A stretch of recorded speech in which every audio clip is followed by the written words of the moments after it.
కాంగ్రెస్లో ఆమె fire brand leader. గతంలో కేంద్ర మంత్రిగా హైకమాండ్కు అత్యంత సన్నిహితంగా మెలిగిన ఆ ఎంపీ ఉమ్మడి రాష్ట్ర విభజన తర్వాత కాస్త సైలెంట్ అయ్యారు. పార్టీ కార్యక్రమాలకు ఆమె దూరంగా ఉంటున్నారని స్థానిక నేతలు కొందరు అధిష్టానానికి ఫిర్యాదు చేసినట్టు సమాచారం. కానీ ఆమె మాత్రం తనను టార్గెట్ చేసే పార్టీ నేతలు చాటుగా కాకుండా నేరుగా ఆరోపణలు చేయాలని సవాల్ చేస్తూ తనదైన శైలిలో రాజకీయాలు చేస్తున్నారు. తెలంగాణ కాంగ్రెస్ రాజకీయాల్లో తాను క్రియాశీలకంగానే ఉన్నానంటున్నారు ఆ పార్టీ ఎంపీ, కేంద్ర మాజీ మంత్రి రేణుకా చౌదరి. తెలంగాణ రాష్ట్రం వచ్చాక ఇక ఉమ్మడి రాష్ట్ర విభజనకు సంబంధించిన చర్చ అనవసరమంటున్నారు. గత సాధారణ ఎన్నికల సందర్భంగా ఓ గిరిజన నేతకు అసెంబ్లీ టికెట్ ఇప్పిస్తానంటూ తాను డబ్బులు తీసుకున్నట్టు దుష్ప్రచారం చేశారనేది రేణుక ఆరోపణ.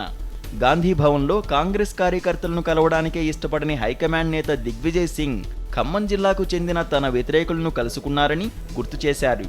ఈ కేసులో కాంగ్రెస్ నేతలు కొందరు తనను ఇబ్బంది పెట్టేలా వ్యవహరించినప్పటికీ సఫలం కాలేకపోయారన్న రేణుక తనపై వచ్చిన ఆరోపణలను సోనియా, రాహుల్ నమ్మలేదన్నారు. తాను పార్టీ కార్యక్రమాల్లో పాల్గొనడం లేదంటూ కొందరు నేతలు తరచుగా తప్పుడు ఆరోపణలు చేస్తున్నారని రేణుకా చౌదరి మండిపడ్డారు.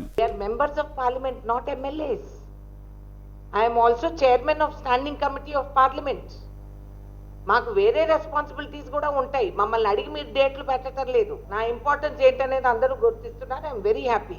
ఈ కంప్లైంట్ చేసే మొనగాళ్ళు ఎవరో నా ముందు వచ్చి చెప్పమనండి. వాళ్ళ వెనకాల వాళ్ళ పెళ్ళం ఓటు పడితే నా గురించి మాట్లాడచ్చు. ఎవరు చెప్తున్నారు నేను ఎక్కడ కనపడను?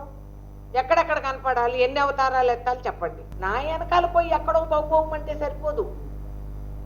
నాకు చెప్పండి ఏంటి కార్యక్రమాలు, ఏ కార్యక్రమానికి రాలేదు? మల్లన్న సాగర్ కార్యక్రమానికి I was engaged elsewhere. So ఎవరు వీళ్ళు మాట్లాడే వాళ్ళు ఎవరు? Please ask them to volunteer. నాతో పాటు తిరగమనండి. ఆ తర్వాత వాళ్ళు ఎక్కడ కనిపిస్తారో నేను చూస్తాను. దిస్ ఇస్ కేవలం దుష్ప్రచారం, నథింగ్ ఎల్స్.